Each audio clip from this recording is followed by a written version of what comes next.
Jadi integral garis ini sama dengan ketika kita menjumlahkan potongan panjang yang membentuk suatu garis gitu. Jadi kita menjumlahkan potongan-potongan panjang sejumlah garis misalnya.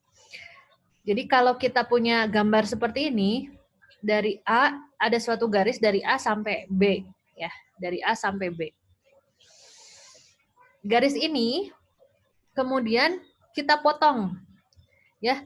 Jadi dari kita punya garis dari A sampai B mempunyai persamaan AL.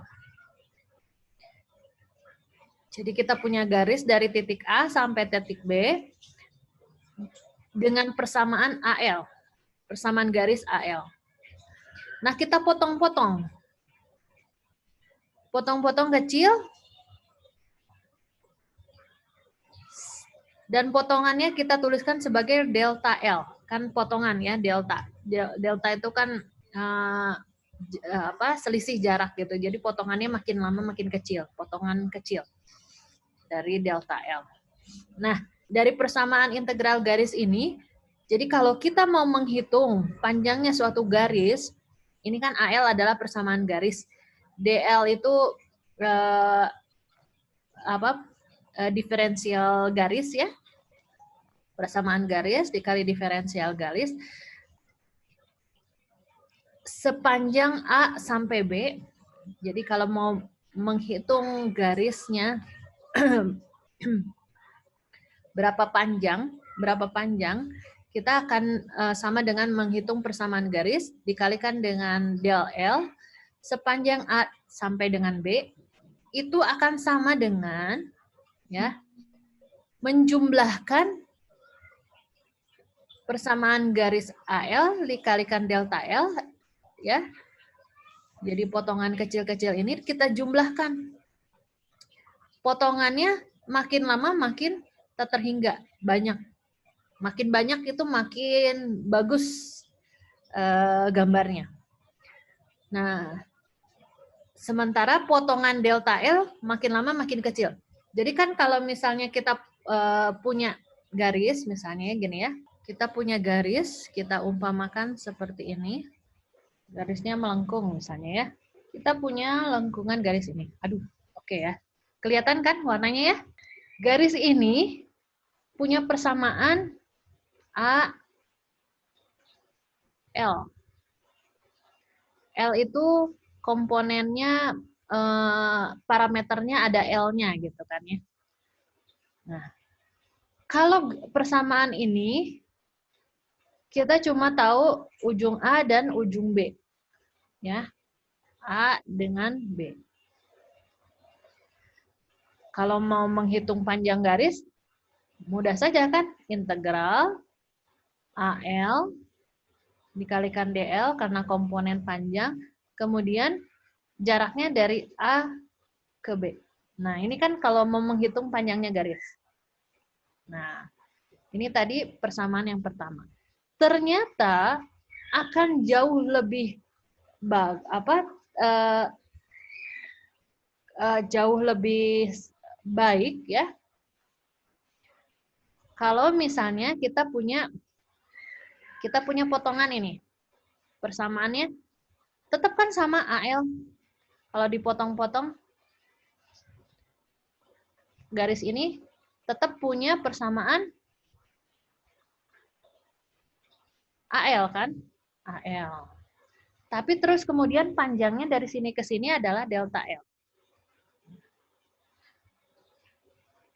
Nah, kalau kita potong-potong sebagaimana garis lurus gitu ya, nanti kan kelihatan tidak akan smooth ya, karena potongan ini garisnya garis lurus. Jadi kalau garisnya belok, ya sebetulnya dia nggak ikut belok, tapi lurus aja gitu misalnya. Nah, akan jauh lebih sempurna potongan garisnya kalau delta L-nya kecil-kecil, ya tidak? Ya nggak? Jadi kalau misalnya kita potong garis ini kita umpamakan garis ini dengan potongan yang lebih panjang, ya, misalnya lebih panjang, panjang-panjang. Segini-segini. Nah, potongannya segini-segini. Potong lagi segini. Potong lagi segini. Potong lagi segini.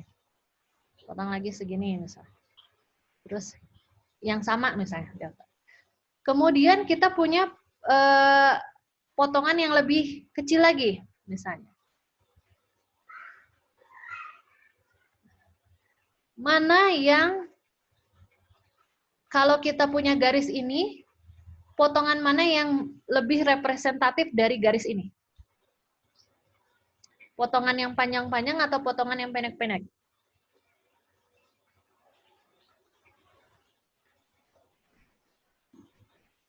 Paham nggak? Kalau kita punya lagi, saya gambarkan garis lagi, misalnya garisnya agak, sorry.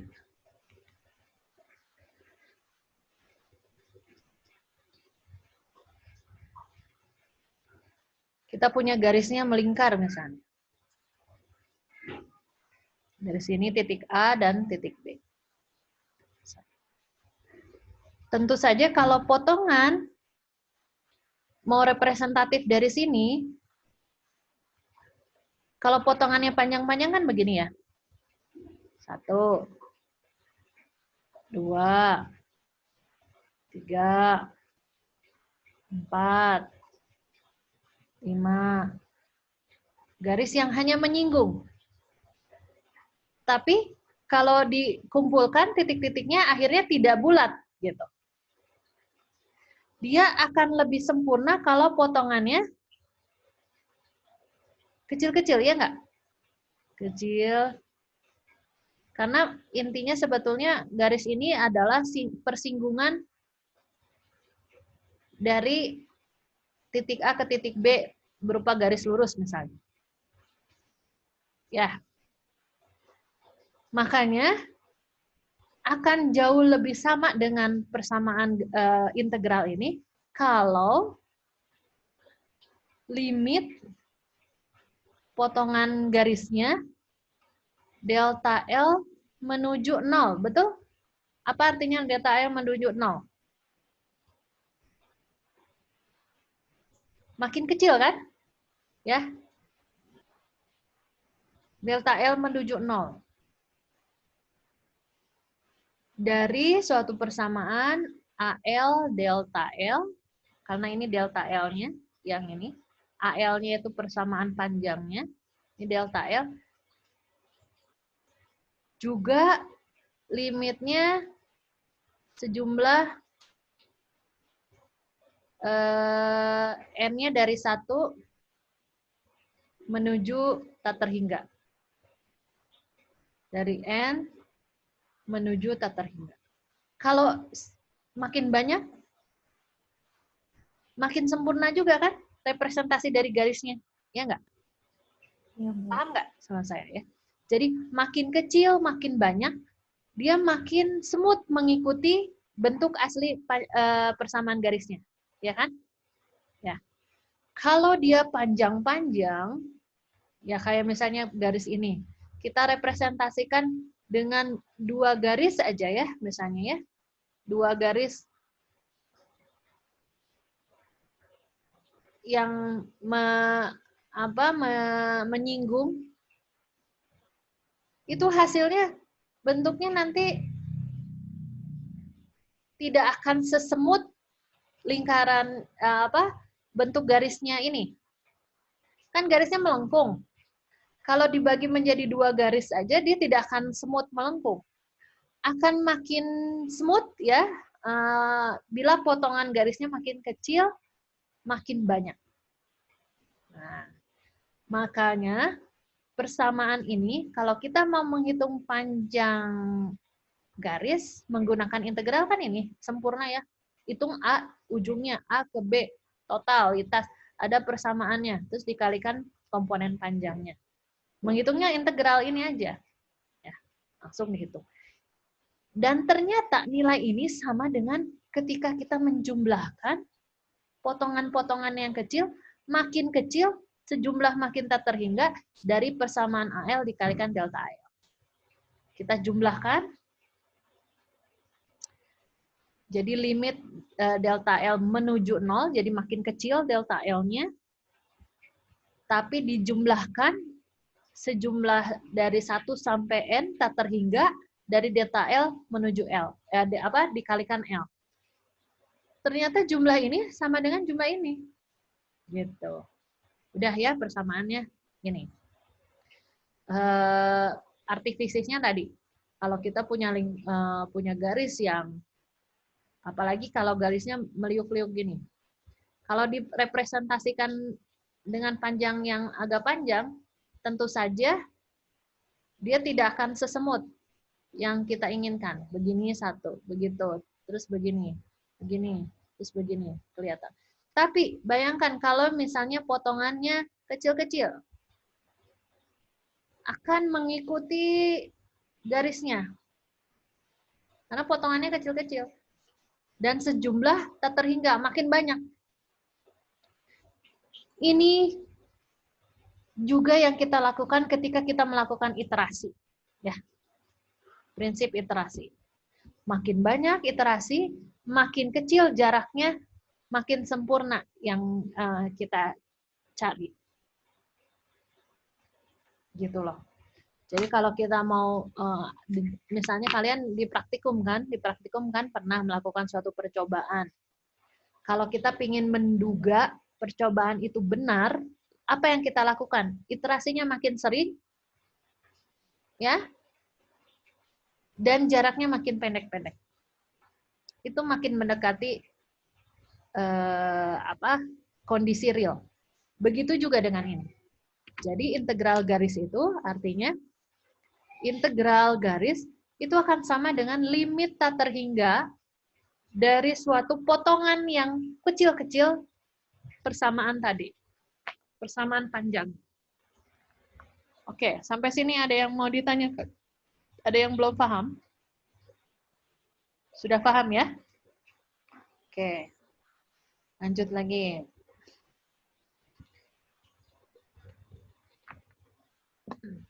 Nah, integral garis itu artinya, nah definisi integral garis itu akan sama dengan jumlah persamaan garis yang dikalikan dengan delta L, di mana delta L-nya makin lama makin kecil dan jumlahnya makin lama makin banyak. Ya, dari 1 sampai N, di mana N-nya menuju tak terhingga. Itu akan mirip, sama dengan integral garis. Jadi integral garis itu sama dengan total jumlah potongan garis yang kecil. Makin lama makin, yang semakin kecil. Gitu. Itu maksud dari integral garis. Jadi kalau kita punya garis yang panjang, ya, kita mau menghitung berapa panjangnya, ternyata sama dengan kita menjumlahkan garis-garis untuk jarak yang makin pendek, tapi makin banyak. Itu sama. Jadi kiri sama dengan kanan. Ya. Oke, penjelasannya tadi. Nah, kemudian kita representasikan ke persamaan ini. Jika integral tertutup nih, integral tertutup dari suatu surface, bukan surface, dari suatu counter itu permukaan, ya. Integral tertutup dari suatu permukaan, F dikalikan DL sama dengan 0. Maka F disebut medan konservatif. Ya. Apa ini artinya? Artinya dia balik lagi ke titik semula.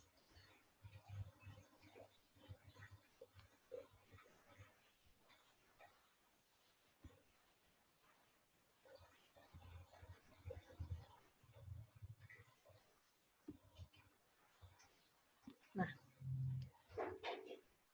antara integral garis dengan panjang seperti ini, kemudian integral garis seperti ini, Dari titik A, titik B, titik A dan titik B sama.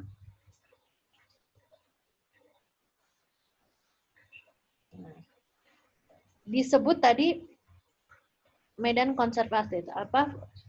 Jadi kalau punya integral garis dari F dot dl, panjangnya A ke B, itu nilainya akan sama dengan 0. Nilai sama dengan 0, itu artinya titiknya balik lagi. A ke B. Nilainya akan sama dengan 0. Sama dengan ketika kita membuat lingkarannya. Panjangnya dianggap sebagai, ini kan loop tertutup, kontur. Kontur itu permukaan. Nah, ini bukan permukaan ya, apa garis ya. Garis ini. Artinya ini sebagai medan konservatif. F.dl sama dengan 0. Gambar fisiknya seperti ini. Jadi kita mau menghitung panjangnya garis, tapi balik lagi ke situ, nilainya akan sama dengan 0.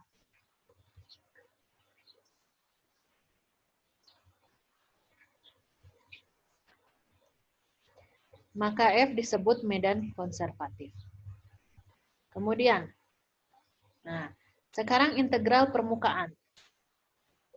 Konsep vektor permukaan. Permukaan itu ds. ds itu surface ya. Kita ingat lagi, ds itu surface. Surface. Ya. Kita punya potongan permukaan. Pasti ya, kalau kita punya permukaan, permukaan itu sama konsepnya seperti integral garis. Kalau kita ingin sempurna, ya, panjang garisnya sama dengan ketika kita menjumlahkan panjang-panjang yang kecil. Begitu juga dengan konsep luas. Kalau kita punya permukaan, maka sebetulnya total luas permukaan itu sama dengan ketika kita menjumlah luas-luas kecil dari permukaan tersebut. Menjumlahkan luas-luas kecil yang ada dari persamaan tersebut. Makin bagus, makin lengkap integral permukaannya kalau luasnya makin kecil dan jumlahnya makin banyak.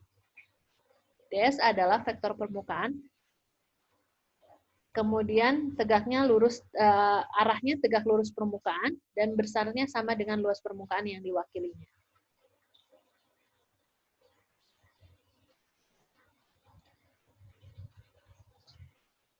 Konsep vektor permukaan diperlukan dalam menghitung total flux vektor yang menembus suatu permukaan. Ya. Jadi kalau misalnya kita punya permukaan, permukaan itu sama dengan sejumlah potongan-potongan luas yang kecil, potongan luas-luas yang kecil, tapi luas-luas yang kecil itu mewakili vektor permukaan, vektor yang tegak lurus dari bidang, vektor permukaan. Nah, ini.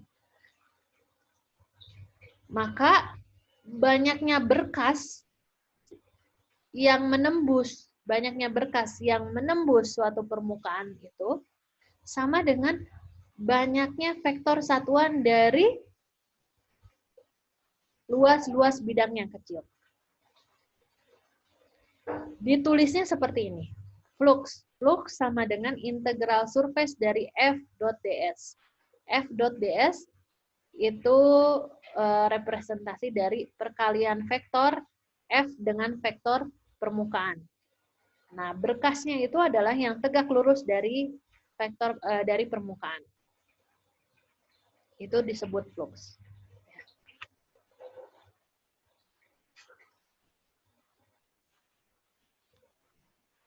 Udah, sampai sini saja materinya.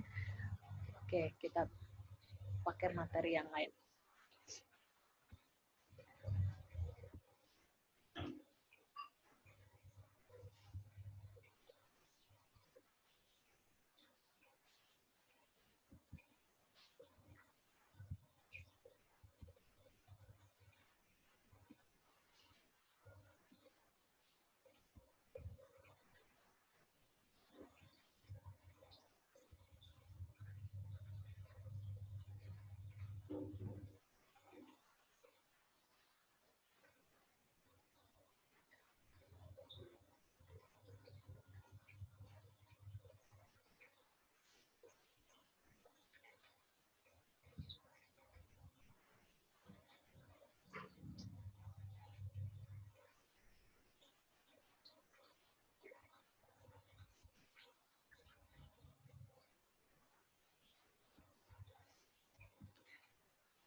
Nah, sebetulnya yang kita lakukan itu adalah untuk melihat fenomena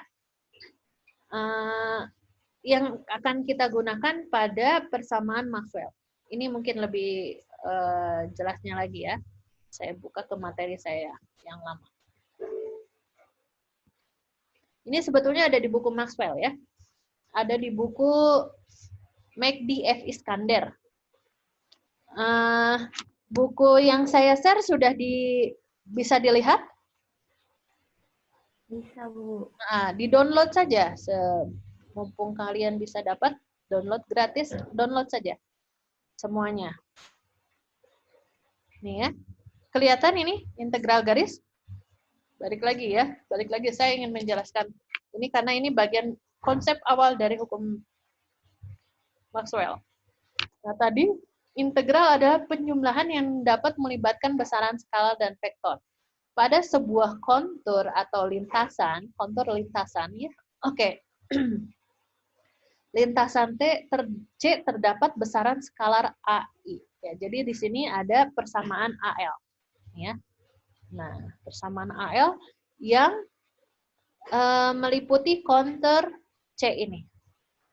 Untuk menghitung jumlah total dari besaran A, maka pada lintasan itu dilakukan integrasi. Tadi ya, integral kontur dari titik pertama sampai titik akhir, AL, DL, karena persamaannya adalah AL, DL adalah komponen panjang. Jadi kalau mau menghitung, kalau diketahui saja persamaannya, kelihatan nggak PPT-nya saya? Sorry. Lihat, Takut saya salah ininya, share screen-nya. nggak kelihatan. Benar ya? Ini ya.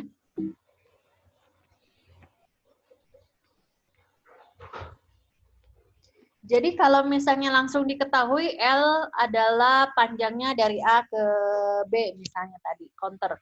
A dari A sampai dengan B. Persamaan panjangnya AL. DL-nya ada DL, turunan dari panjang. Misalnya. Kan kita langsung menghitung saja integral AL, DL sama dengan apa? Jaraknya dari A sampai dengan B. Gitu.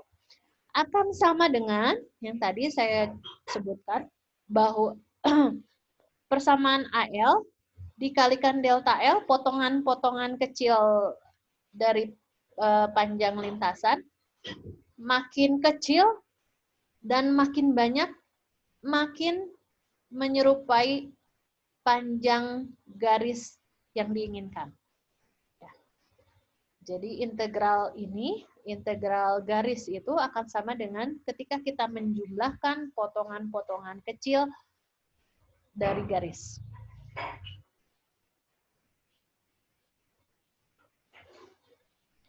Persamaannya tetap sama ya, AL dalam skala yang paling panjang dengan AL potongan kecil kan persamaannya sama aja. Ya. Oke.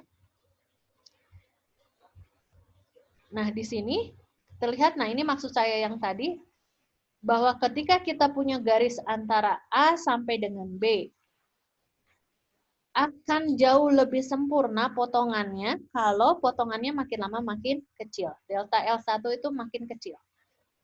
Sepanjang terdapat vektor-vektor kecil. Delta L sama dengan limit delta L menuju tak terhingga. Menuju 0, sorry. Menuju 0 dengan L sebanyak-banyaknya. Nah, integrasi vektor pada lintasan C menghasilkan vektor lurus dari titik A ke B. Kalau makin kecil-kecil. Nah, salah satu aplikasi penting dari konsep integral garis pada besaran vektor di bidang ilmu elektromagnetik adalah integral garis dari komponen vektor yang arahnya tangensial terhadap lintasan. Nah, ini kita akan mengenal vektor apa? Tangensial itu apa artinya? Tangensial itu menyinggung, ya. Jadi kita mengenal apa arti dari tangensial dan tegak lurus.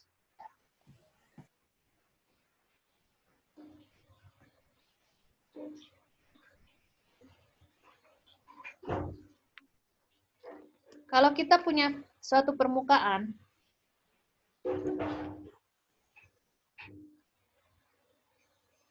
Kalau kita punya satu permukaan ya, suatu permukaan misalnya, anggap ini suatu permukaan. Maka yang disebut dengan tangensial adalah vektor tangensial adalah vektor yang menyinggung persamaan tadi.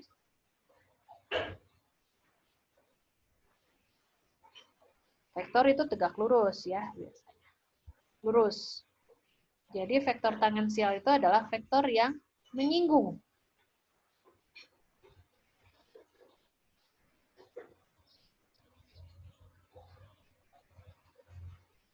Menyinggung dari permukaan.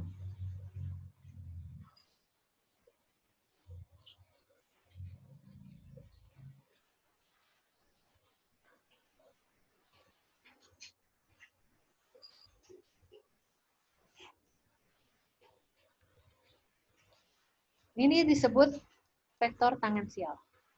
Kalau arahnya ke sana,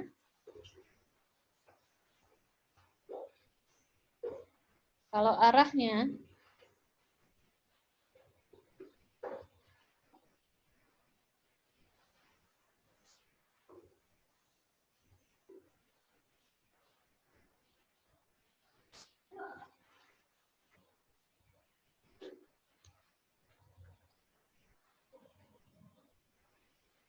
ke sana, artinya menyinggung tuh apa ya? Tangensial tuh menyinggung, bukan tersinggung ya. Menyinggung tuh hanya menyentuh sebagian gitu kan ya. Itu namanya vektor tangensial.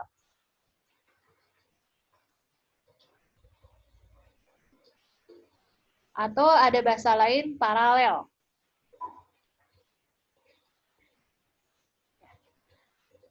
Nah, ada yang lagi, definisi yang lain.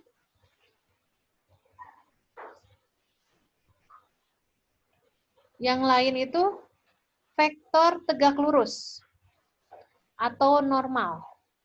Kalau normal itu tegak lurus. Jadi kalau ini ada permukaan, nah tegak lurusnya dari tangensial itu, tegak lurusnya dari dari permukaan itu disebut vektor tegak lurus sama dengan normal. Normal bidang ya. Jadi kalau tangensial itu menyinggung permukaan, kalau tegak lurus itu atau sama dengan normal itu tegak lurus bidang. Kalau paralel itu tangensial itu menyinggung ya. Vektor yang menyinggung bidang.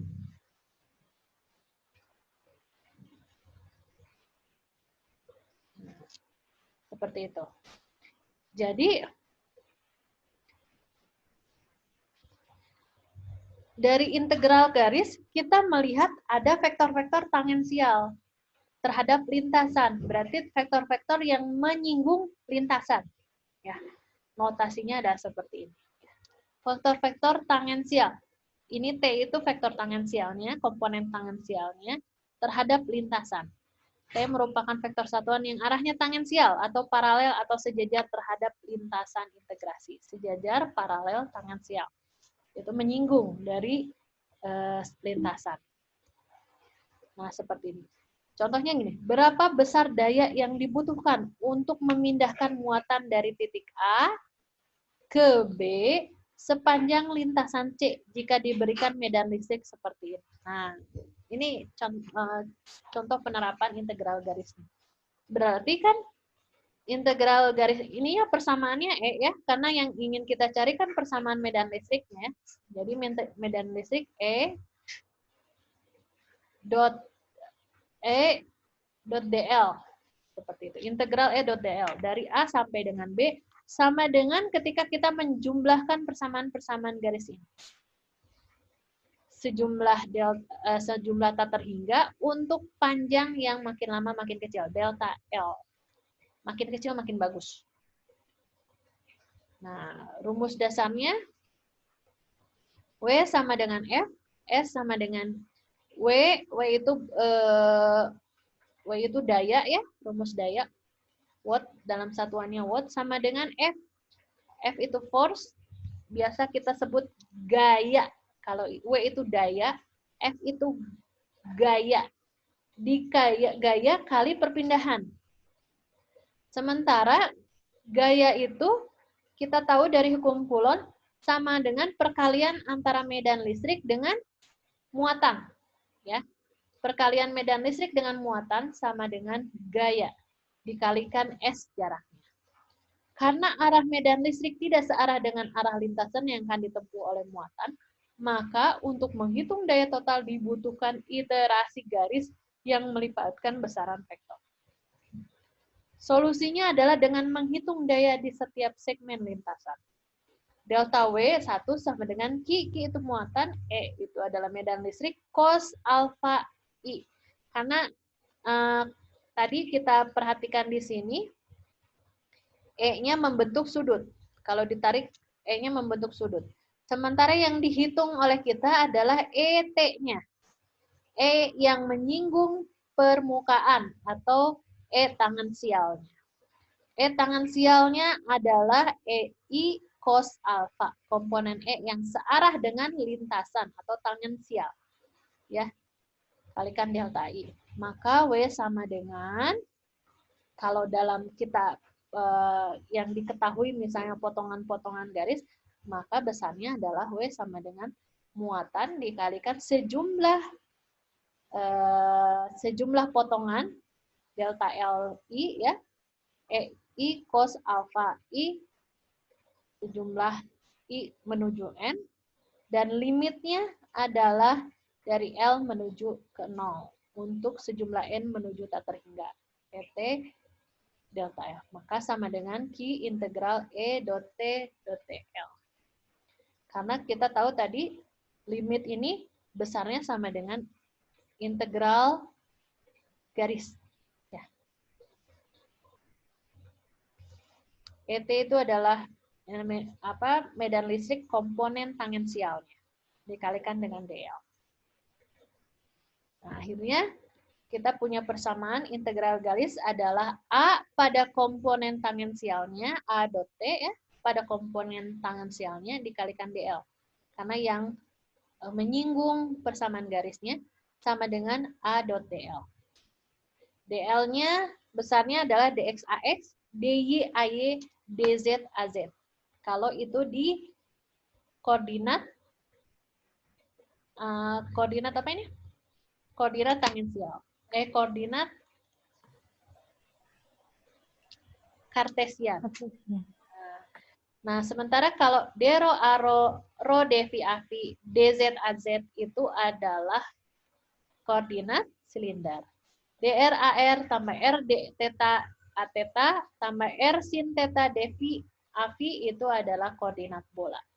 Kita ingat ya, untuk dl kan ada ya kita atas. Nanti ada ds juga dan ada dv. Nah, contoh ini misalnya. Kita punya persamaan garis A.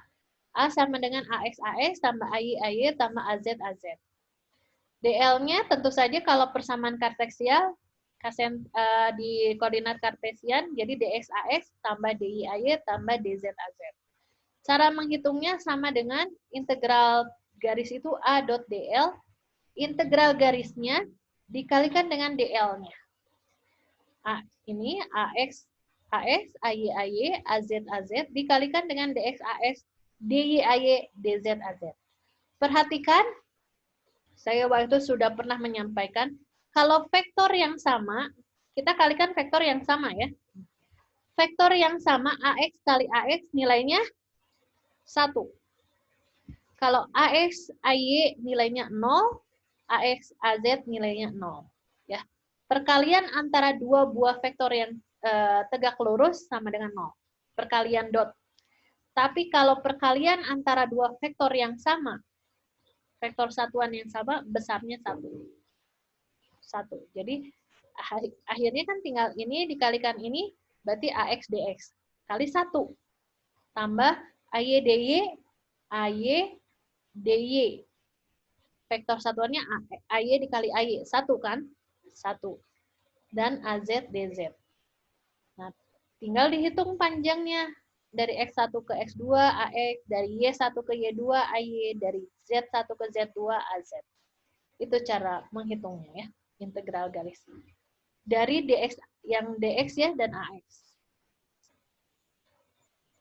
Integral silinder juga sama, gitu ya.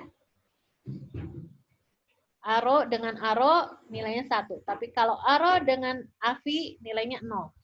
Aro dengan AZ ada lagi yang lain. Ya. Hasilnya seperti ini. Kemudian untuk koordinat bola juga sama. Hasilnya seperti ini. Ya. Nah, sekarang kemudian kita masuk ke integral luas. Yang tadi masih menggantung, integral luas. Penerapannya adalah untuk menghitung vektor yang menembus suatu bidang dengan tegak lurus.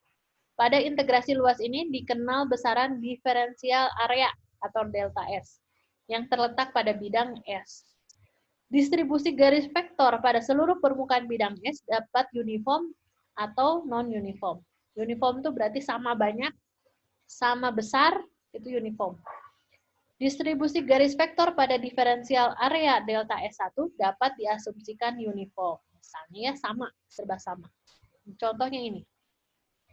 Flux yang dihitung adalah yang arahnya normal atau tegak lurus terhadap bidang delta S. Jadi flux itu berkas yang menembus bidang. Berkas yang menembus bidang. Berkas yang menembus bidang. Ya, kalau kita umpamakan ada lampu di bawah, ditutup oleh kertas, nah kita akan tetap bisa melihat cahaya di luar kertas. Nah, cahaya yang menembus kertas-kertas itulah yang dianggap sebagai berkas. Berkas. Nah, kita umpamakan seperti itu. Berkas itu apa sih? Flux itu apa gitu. Tadi yang menembus bidang. Kalau bidangnya tegak lurus, dia tembus semua. Kalau sejajar, tidak ada yang tembus. Yang namanya juga sejajar. Kalau di sini vektornya, ya nggak tembus. Nah, yang tembus itu begini. Ya, tembus tegak lurus. Kalau bidangnya tegak lurus, tembus bidang. Kalau bidangnya seperti ini kan nggak ada yang menembus loh. Terus kemudian kalau bidangnya miring, tergantung. Di sini ada representasi F-nya yang ke arah tegak lurus. Nah, seperti ini. Nah, ternyata dari persamaan ini, ya, F cos alpha kan ini miringnya, kita cari komponen tangensialnya atau yang menembus atau yang menyinggung ya, menyinggung atau yang tegak lurus. Kalau cos itu tegak lurus, kalau tadi sin. Ini tegak lurus dari bidang. Kita ambil komponennya dikalikan delta S. F delta S cos alpha itu sama dengan besarnya F dot N. N itu vektor tegak lurus. N itu tadi saya bilang normal, tegak lurus, itu tegak lurus bidang, delta N, delta S. Maka persamaannya menjadi F cos alpha delta S sama dengan F N. N-nya itu di mana N adalah vektor satuan yang arah tegak lurus terhadap bidang, delta S. Maka jumlah total garis flux listrik adalah sejumlah F cos alpha delta S. Nah, jumlah total garis flux listrik yang tembus dari area S sama dengan integral F dot ds. F dot ds. Jadi kalau tadi integral permukaan itu kita mencari garis yang menyinggung, ya, vektor yang menyinggungnya. Sementara kalau integral luas adalah kita mencari vektor yang tegak lurus bidang. Vektor yang tegak lurus bidang. Integral F dot ds.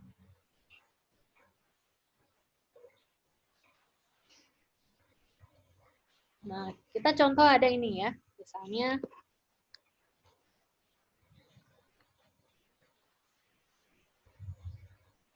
diketahui vektor B pada suatu sistem koordinat kartesian di mana B itu adalah vektor, integral vektor ya. Kalau integral vektor permukaan Ini persamaannya bidang, ya.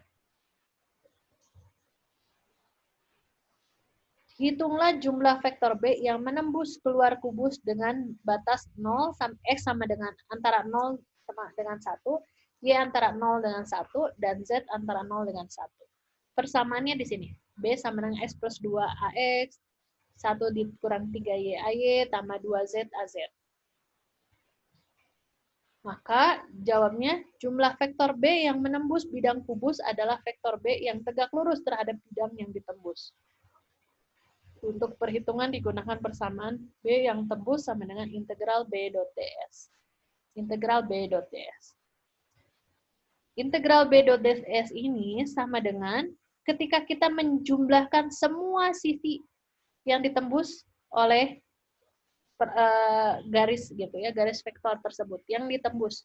Berarti ada sisi EFGH, sisi ABFE, sisi GFBC, sisi CDHG, sisi EADH, dan sisi ABCD. Ada berapa sisi? Ada 1, 2, 3, 4, 5, 6. Ada 6 sisi. Ya. Nah, integral B.ds sama dengan integral permukaan ABCD ditambah integral permukaan EFGH ditambah integral permukaan AEHD dan seterusnya.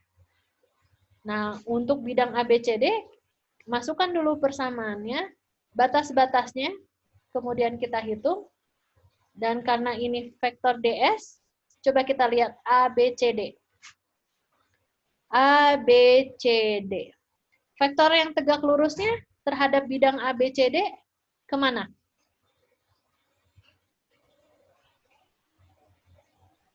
Vektor yang X bukan, Bu.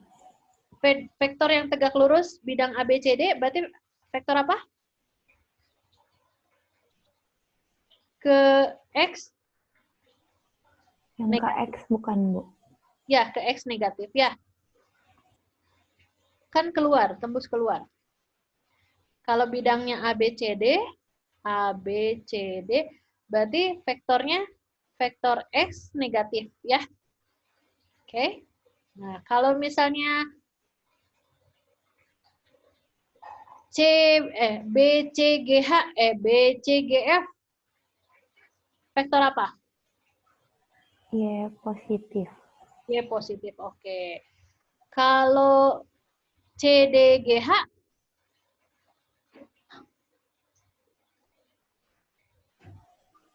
Z positif. Z positif ya, oke. Nah, kalau tadi ABCD vektornya negatif ya, dari AX. Pengalinya, pengali dari persamaan ini apa? Pengali bidang ini kan ini bidang DZ dengan bidang DY ya, DY DZ. Oke, benar kan? DY DZ AX negatif gitu. Bisa ya dipahami ya? Jadi kita punya persamaan bidangnya tadi dimasukkan. Kemudian karena bidang ABCD itu vektornya minus X, AX ya, minus X ya tadi minus AX. DS-nya apa? DS-nya dari permukaan itu ke DE, ke DY, dan ke DZ gitu ya. Ini DY dan DZ. Akhirnya kita hitung, masukkan persamaan integralnya seperti biasa, yang X dengan X, yang Y dengan Y. Karena persamaan AX-nya aja yang punya nilai, nilainya 1, ini nilainya 0 kan? Maka tinggal X plus 2 DY DZ.